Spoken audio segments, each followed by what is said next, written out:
بسم اللہ الرحمن الرحیم۔ آج کا ہمارا موضوع ہے ایمان کی حلاوت، ایمان کی مٹھاس، کہ کس طرح سے ہمیں عبادت میں ذوق حاصل ہوگا۔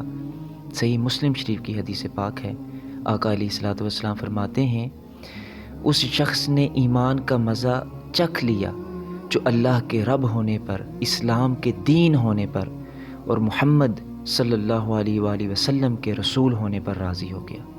یعنی جس نے اخلاص کے ساتھ یہ یقین کر لیا کہ میرا رب اللہ ہے، میرا دین اسلام ہے اور نبی پاک علیہ الصلوۃ والسلام اللہ کے آخری نبی ہیں، اس شخص کو عبادت کا ذوق حاصل ہوتا ہے، اسے لطف آتا ہے۔ دوسری روایت میں آتا ہے، آقا علیہ الصلوۃ والسلام فرماتے ہیں، ایمان کی حلاوت اسے نصیب ہوگی جس میں یہ تین باتیں ہوں گی۔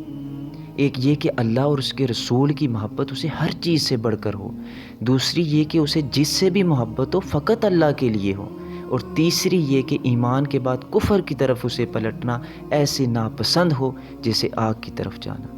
تو اللہ پاک سے دعا ہے کہ اللہ پاک ہمیں ایمان کی لذت نصیب فرمائے۔